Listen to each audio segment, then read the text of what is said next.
Hey, what's going on, everybody? Welcome to the Otaku Podcast. My name is Hector, and as always, I am so glad that you guys made it to the podcast today. As mentioned, I was going to be covering a few topics of discussion. One of them, because it's June, is mental health awareness, and this is specifically for men.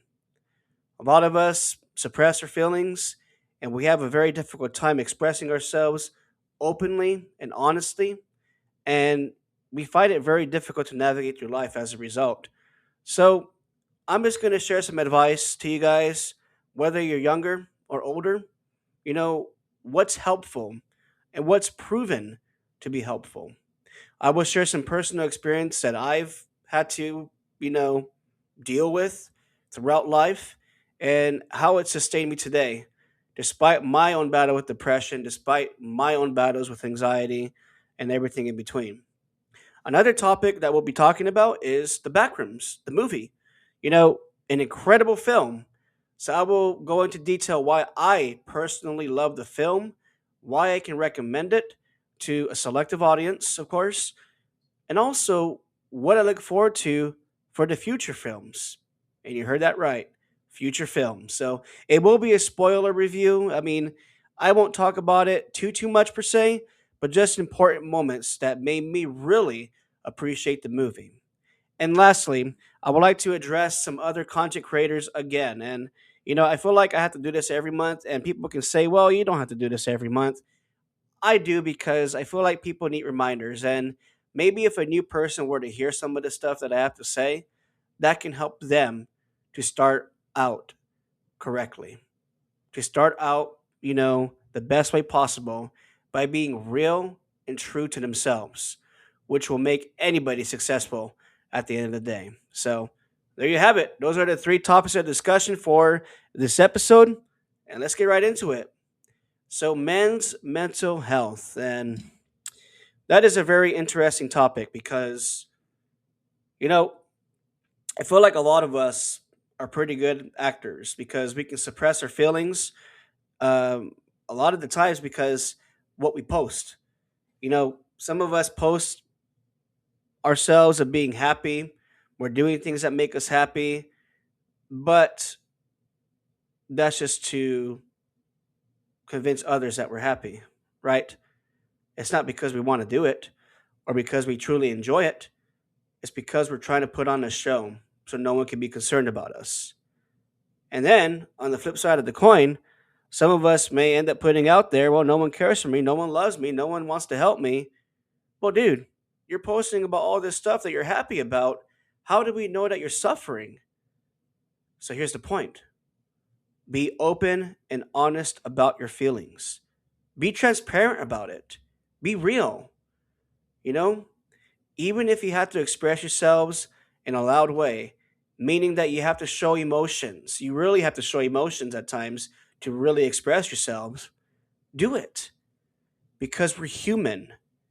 We have to have emotions. That's what makes us human. If we continue suppressing our emotions, shoving it down more and more and more, it's like a pressure. It's eventually going to explode. And that's what happens with people who commit. I mentioned before in the last podcast episode, I lost my cousin to suicide. He was only 21 years old. And this happened in 2021. Okay. And he was only 21 years old. He was the baby of the family. As far as my first cousins go, he was the youngest one.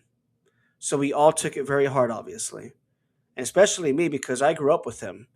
Like when he used to live in the same city as me, where I used to live in Baltimore or in California, you know, we all grew up together because we were only a couple blocks away from each other, you know?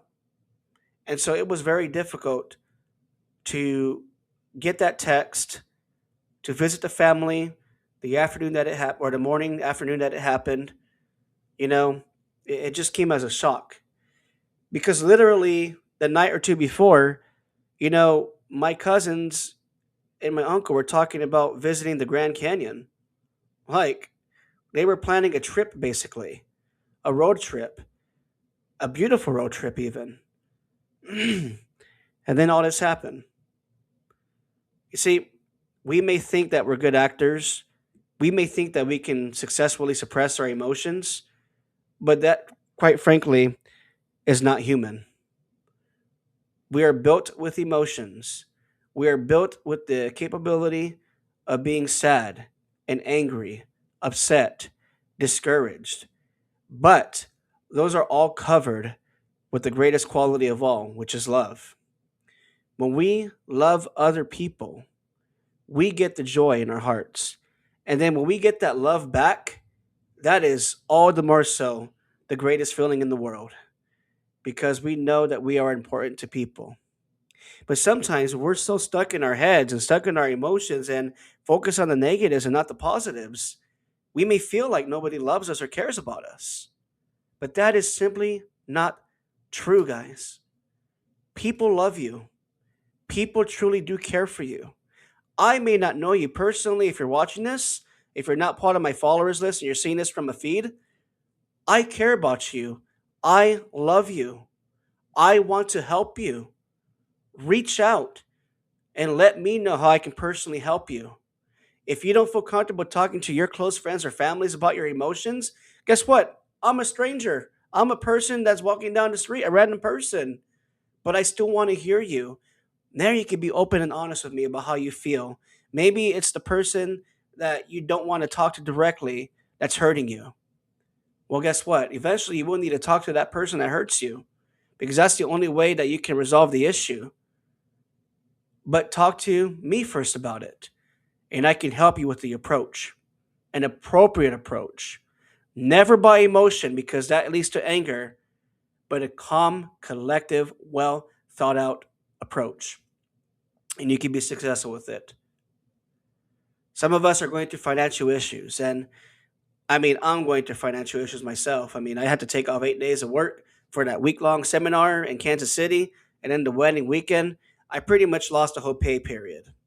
So I'm struggling. But you know what? It always works at the end of the day. It's always going to work out. It's just keeping your head on straight and having priorities in order, and you'll be okay. What about grief? We've all had grief in our lives. Loss of a loved one, loss of maybe someone close to us. An event happens that is beyond our control that causes grief. It's only a temporary feeling. We can overcome it. We can be successful at it. Don't give up. Don't give up. Be the reason why someone else wants to wake up the next day. If you struggle with those thoughts, use that pain to help other people. You know what that's called? It's called empathy. You feel what they feel. And granted, the feelings might be a little different because we all process differently. We all cope differently with things in life, but we can still help each other to the best extent possible. Remember, you are not alone. You can be a happy person, but sometimes we need to put in the work. Yeah, when we're isolated, we're not helping ourselves by being in isolation. We have to get up and put in the work.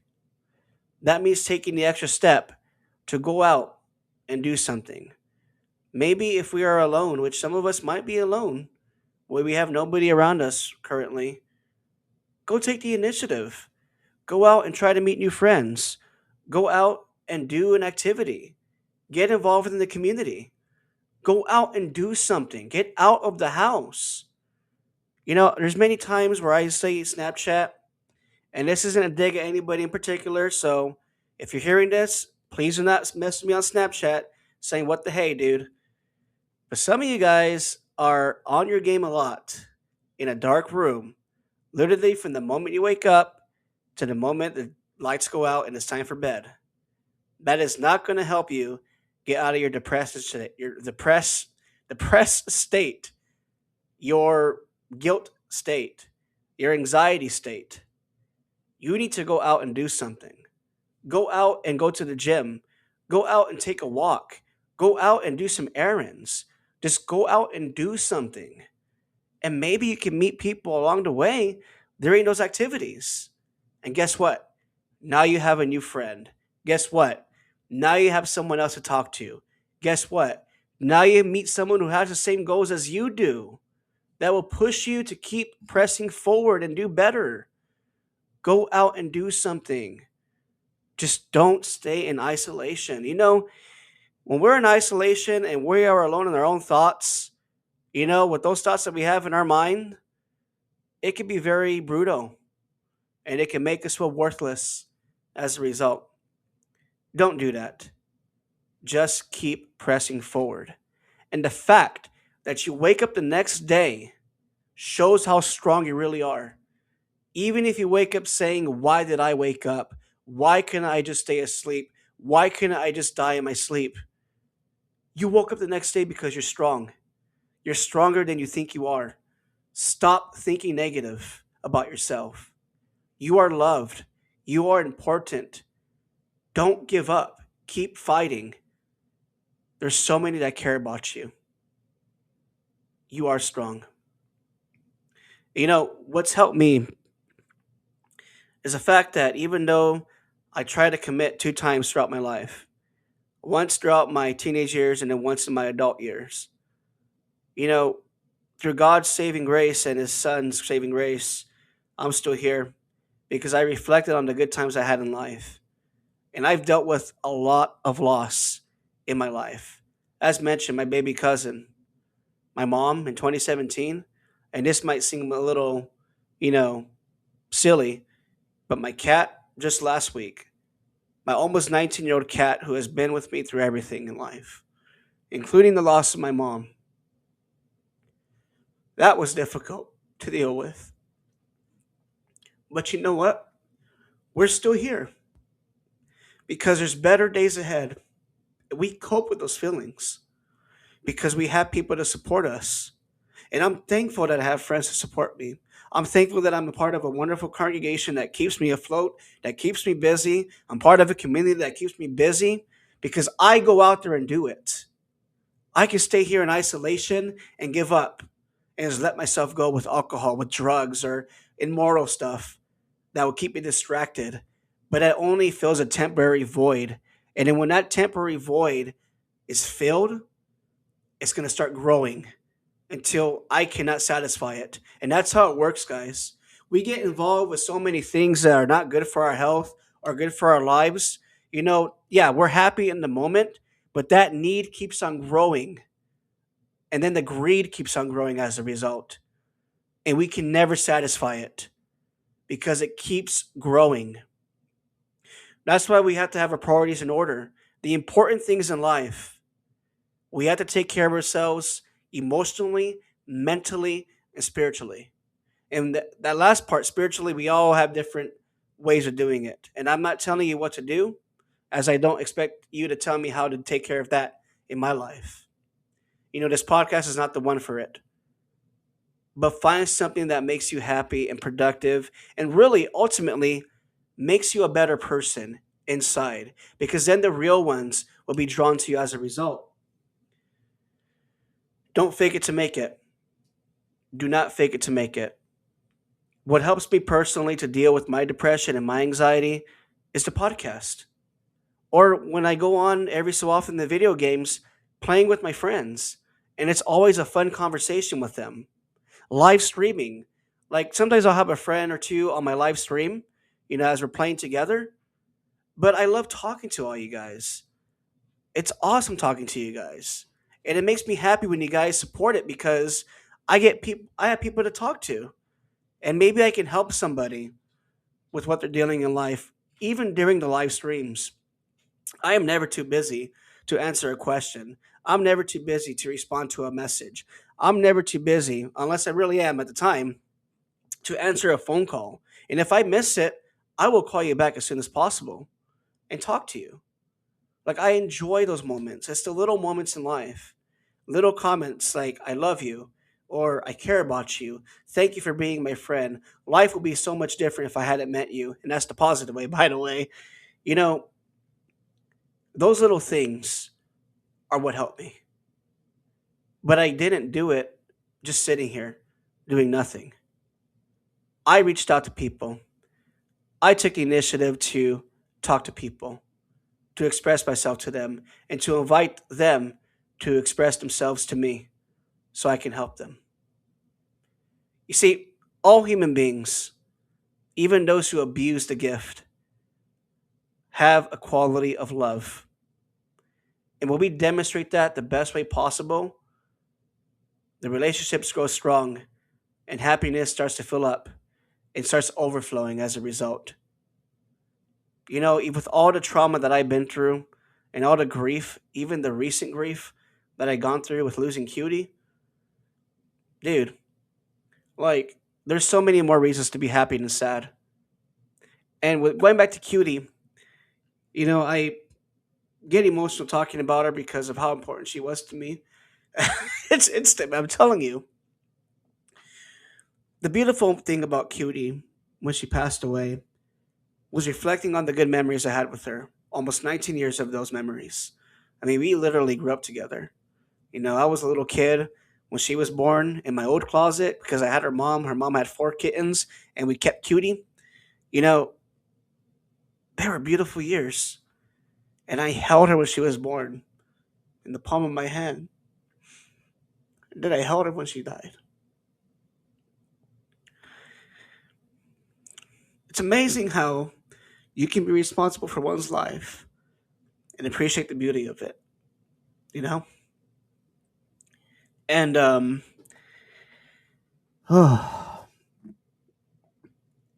that makes me happy because I got to give her almost 19 years of beautiful years, of healthy years. I mean, at least to the end, of course, but most of it was quality years. Even when she turned 18, she was still playing fetch with her toys, running around the house. Like I thought she was going to live forever, honestly. But things happen in life. Things that we cannot control. And guys, regarding that, uh, that's an important thing right there too. You know, we tend to focus on things that we cannot control, and we have to stop doing that. If we can't control it, we just keep moving forward. Well, okay, I'll try again next time, or I'll do better next time, or maybe I'll get some help with this next time. We we can't just beat ourselves up for something beyond our control if we're at it alone. And then the things that we can control, a lot of the times it's our own doing of why we are facing consequences that make us sad or depressed or have anxiety. That's why we think before we speak. That's why we think before we act, because then it will be appropriate as a result. And we know it will be successful as a result. With me, I deal with grief daily, and it hits me in waves. Literally, this podcast is the first time I cried today because even though I was watching videos of Cutie earlier, I just smiled and laughed. But now talking about her in a different light, such as a podcast in relation to men's mental health, well, now the feelings are pretty raw here because of the context behind it. You know, we can do it, guys. Don't give up. Help one another out. Reach out to one another. Show that you care. But at the same time, also set personal boundaries. And setting personal boundaries is also important because I mentioned before, yes, be expressive, be open and honest, but don't just do that to everybody. Do it to the ones that you can really trust, and they've earned your trust. You know, and for me personally, and this is where I really need to work on, is how attached I get to people. Like, I like to think I'm a nice and caring person, and I want to save the world, and I know that's not possible, and I can't reach out to everybody per se. I can't put so much pressure on myself to help all those people. Like I will leave an encouraging message to posts, and I always do. Like if you see the comments that I leave, I'm leaving random comments, not random comments, but comments on random accounts that I don't follow because someone's suffering and they're going through something, and I want to put something encouraging for them because that may have been the first time they've read something like that, or to understand that somebody really cares for them, right? That's why I do it. But the boundaries still need to be set. And one thing that I've learned over the past couple years, actually, and this isn't a dig at anyone in particular again, but I have known many people in California, and that's the state, not the city here in Missouri, but the state of California. I've always made it an effort to include everybody as much as I can in activities, kickbacks, hangouts, or going out doing something recreational. But in California, obviously it's cross country because Missouri is like the midpoint of the United States. I've always offered to help cover flights or pay a flight in full if I have the circumstance to do it. Inviting my friends over there from over there to here because I feel like that is needed to keep the friendship going. Sure, you can call, which is nice. Call your friends. Text, yeah, text your friends. FaceTime, yep, FaceTime your friends regularly. But it doesn't beat the, in person activities or relationships that you have and develop. It doesn't. Not one bit. And I recognize the importance of being with someone face to face. But a lot of them say, quite frankly, no. I had one that actually reached out to me because he only came out here for work, not because he wanted to visit per se, because we had conversations before and he flat out said no. And then all of a sudden, my phone's getting blown up because he's only out here for work, not to visit me. But he wants to fill me in his schedule. And the boundaries have to be set. I said, look, man, you caught me at a bad week. I'm very busy this week.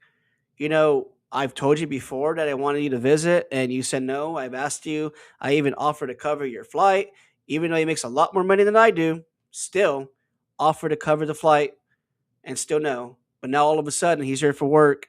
Now he wants to hit me up. And others left me on red, left me unopened, didn't respond, or left me undelivered for months and months and months. And it really shows how people just cannot meet you halfway. And that's partly my fault because I kept reaching out. I kept on extending my hand. I kept on doing too much, I guess you could say, to no avail. And ever since I decided to stop that, I've been happier because now the insecurities are lessened. Now the self doubt, the low self esteem is lessened.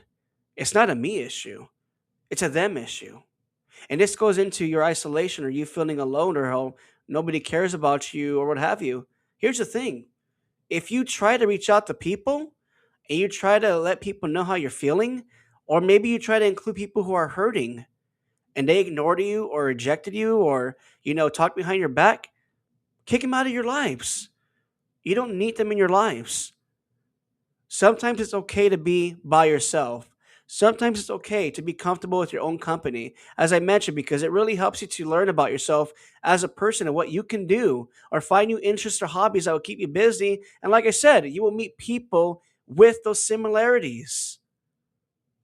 You will be happy because you made that decision. And boy, oh boy, when you make that firm decision to let go of the negativity and let go of those negative people who are bringing you down or make you question yourself and why you're alive today, that weight is lifted off your shoulder. You believe that? The weight will come right off once you make that conviction and that decision. It's a hard step to take, but you can do it. I know you can do it because I did it. Someone who didn't see any hope for the future did it. Someone who felt so low did it. I could talk about all my trauma that I went through, but of course, we won't have the time for that. And I been through some pretty crazy stuff growing up, but we don't have the time for that. There's no reason to talk about it at this time. It's not appropriate. But just know that I overcame it because I just didn't give up. And I realized there's something positive every day that I can pick that can motivate me to wake up the next day. And you can do it too. So to recap, guys, just know you're loved. You truly are loved. And that's just not something that I say out of, willy nilly. You're loved. You're cared about. You're important. You're capable of being successful in the world. You are capable of helping people. These are five things that I mentioned already that all of us have the capability of doing. And you are no exception. You can do it, but you have to believe in yourself. And sometimes you need to take the initiative to put in the work, but do not compromise who you are. Don't change yourself for others. Don't fake it to make it. Don't be posting ridiculous stuff out there saying that you're happy through a 12 pack of beer, drugs, going out, doing things that you shouldn't be doing, Do it the right way. Do it the best way for your health, physically, mentally, and emotionally. And you'll be happy. We see through all the stuff you post, all the stuff, all the nice items that you have, the nice trips that you're taking, all the money that you have. That's only temporary, man. That ain't going to save your life. That's not going to save your depression or anxiety. If anything, it's going to add it up because now people are going to be asking you for these things and start using you. And guess what? People only use me for what they can get out of me. They don't care about me. I truly am alone. You see, now the starts are happening again. So stop posting. Be real. Be authentic. And you'll be okay. And that's the best advice I can give. Like I said, I've had to let go of a lot of people. I've stopped reaching out to people who just ignored me, despite the years of help I've given them in California. Now they're just a memory of what was. Speaking of memories, what a nice segue to this. Segue. The Backrooms. You know, what's so amazing about the Backrooms is this is Kane Parsons, or Kane Pixels, as he's known on social media, his first feature film. And this was based on the YouTube series of his mini films of the Backrooms. And this started in 2022, I believe. So, 4 years of this, it's been nothing short of incredible and creative, eerie, suspenseful. The psychological horror feel behind it is what makes it great. I've said this before. You don't have to make a movie featuring ghosts and demons and devils and all that good stuff, the exorcism stuff. You lose creativity. You're not creative if you have to use all that to be successful, to make a horror film. Psychological horror films are where it's at, where it doesn't feature that. Think about uh, Signs back in '03. That was a crazy psychological horror film. Think about Split with James McAvoy, Mr. Glass, uh, A Quiet Place. I mean, a lot of these psychological horror films don't feature those crazy beings. It's just psychological horror, and it's quiet, suspenseful. The Backrooms is no different.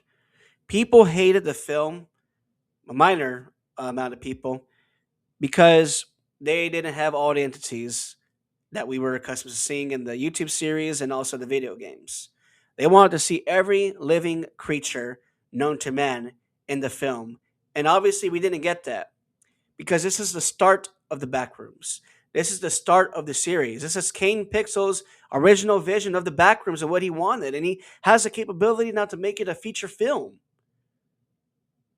The pacing was slower, but it was suspenseful. Left you at the edge of your seat wondering what was next. In addition, the music, the low tones, the atmosphere felt raw and authentic. It felt like you were in the actual film because you're so immersed in it. See? The story was nice. Actually, kind of tackled down mental health in a way because the Backrooms basically is memories. That's why you see items randomly placed. People's memories scattered about. People remember things differently, even. Those memories are scattered about. The blurred memories, if you will, scattered about. And then it all comes together. People facing their traumas. And if they cannot overcome it, it destroys them. It takes whatever's left of them. It's a very beautiful film, but with a very beautiful lesson. Don't let it consume you. See, I really enjoyed the one entity, a pirate Clark. I really enjoyed the memory of Clark at the dinner table towards the end of the film. I guess it's the final act, if you will. And it was cool seeing those different pieces being put together as a result. Mary, the therapist, the psychologist, psychiatrist, whatever she is, she had a lot of trauma. We've seen a lot of that actually in the film of what she had to remember and what she had to face and deal with. Very interesting indeed. The film was well uh, acted, I thought. The actors are great. The story was awesome. The tone was great. Consistency was pretty nice as well. And it's going to set up something different for us. It's going to set up really a series.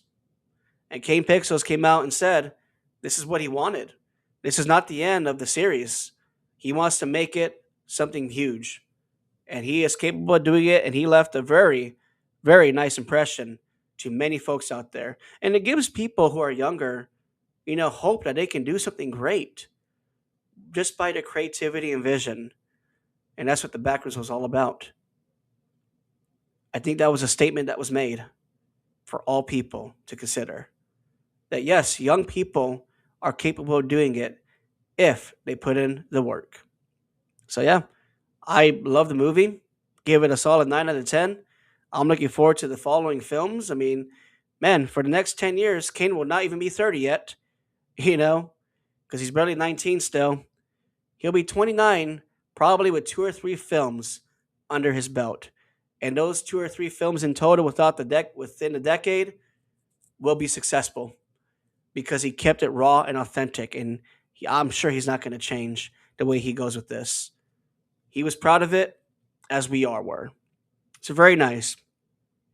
So lastly, guys, I want to also, I kind of did address the content creators already with the first portion of this podcast, but just this will be just an emphasis here. It won't be a long part of the segment. But guys, you know, I'm still seeing posts out there from some of you where you guys are masking emotions and you're trying to hide your feelings by posting stuff that you're getting involved with, which are not good stuff. Alcohol, drugs, or being reckless with your life. You need to stop that. Like, for real. You need to stop that. Be real with yourself, man. Because we can see through the pain that you're going through. And we can see all the lies throughout the videos and pictures. Just stop already. Be more productive with your life. Make positive content out there. Talk about what you're going through and how you can help others in the process. Just be that person. Be real and true to yourself because we can see all of the lies through your current posts. It needs to stop. I mean, this adds to the man's mental health crisis because you guys are posting stuff out there and not being real and supportive with one another. There's a lot of greed and then selfish desires that you have that it's just going to keep weighing you down and making you a far more miserable person than what you were before. Just stop already. Think about what you post. Think before you post, I should say. Just be a good person. That's literally it. Be a good person and you'll be paid back in full. There's no reason why you should be act out. There's no reason why you should fake it to make it. There's no reason why you can be a jerk about it or, throw all your possessions in everybody's face. Because you're still a miserable person at the end of the day. And I'm not trying to be judgy or, disrespectful to you because I do care about you. And that's why I'm saying this. Just be real to yourself. In addition, and this is for other content creators who are not posting stuff like what I'm describing, it's just interactions personally. I don't invite everybody to the podcast. I don't invite everybody to stream with me. I don't even invite everybody to game with me. I'm very selective of who I want to game with because, I like stuff that is drama free. I like having a good time, and just being happy when I'm sharing a similar uh, activity with people that brings us both joy. But like some of you guys, and again, not to dig at anyone in particular because quite a few of you, but like I don't invite everybody to the podcast, but I like to invite people who I've had before because I like to hear progress reports. I like to hear what you accomplished since the last podcast, or maybe you were on my stream. Like, what have you accomplished since the last stream? I love hearing that, and many people love hearing that. These podcast episodes are only about an hour long. I try to keep it within an hour long because I'm a busy person. I'm a very, very, very, very busy person. You want to know what my schedule is? No? Well, I'm still going to tell you anyways. Wake up, do my morning activities, get ready, do a little cleaning around the house, make sure my cat is fed, and then I go to work. And I work with kids all day. And these are kids that are in the spectrum. As a teacher, I am constantly bombarded with issues from kids and adults as well, coworkers, if you will. It is very draining emotionally and mentally dealing with this all day. But I do it because I care. I do it because more men need to get involved with this type of work. I do it because I love people. And everybody deserves a chance. Everybody deserves to feel what love and empathy feels like. This is why I do what I do.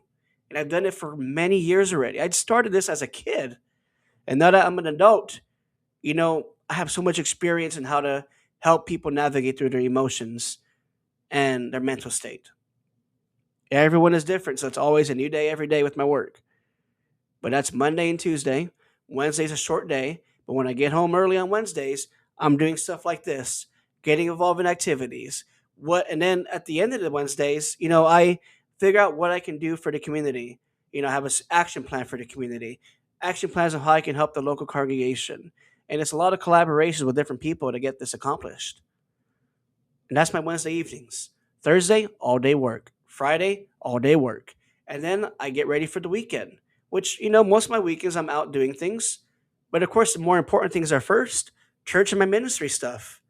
And then at the end of the day, I sit back and reflect on how the week was, what I could have done differently, and how I can make it better for the following week. It's a constant action plan. But then that's not even everything that I do. There's a lot of things that are, I can't really say out loud, to the public as far as what I do specifically for the community and, with work, things like that. But a lot of stuff are done at home as well in relation to those things I mentioned. I'm a busy person, but yet I have time for a podcast. I have time to respond to a message. I have time to hop on a game with you guys and talk to you. I have time for phone calls, FaceTime calls, conference calls, or whatever, because it's all about priorities. You can literally sacrifice time to make someone else's day, and it can be a short amount of time to make somebody's day. You literally can sacrifice a little amount of time to make somebody happy and encourage them, even if it's one short message. It doesn't take a lot of time. A short message takes a few seconds, 30 seconds at most if you're writing a mini paragraph?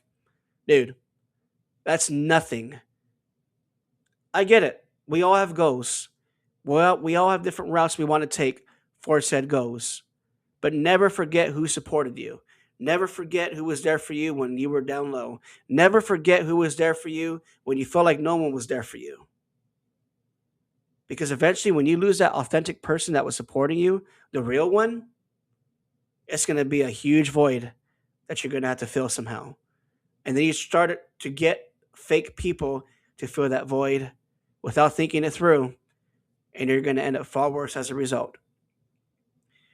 So again, this is not a dig at anybody in particular. It's just conversations I've had in the past 6 months or so with different content creators, different people, things like that. Like, come on, man. Like, I don't ask for a lot. Nobody really asks for a lot. We can help each other out. It's pretty easy to do it. So just do it. Even if you have to make a sacrifice of your time and energy, like think about the results you're going to get after. And it's going to be positive results. Even if you don't blow up for my videos or content, I only have 116 followers as of this recording. Like, you're not going to get a lot of followers for being featured on my podcast or streams or videos or gaming. Like, you won't. But think about how that will be repaid to you down the line. And it could be far greater than you can ever imagine. Be real, dude. Be true. Be supportive. Be kind. Be helpful. Well, guys, thanks for hearing me out in the podcast. Sorry that I got a little emotional at times. I didn't mean to bum y'all out with negative talk or sappy talk, but just know I appreciate all of you guys for being supportive.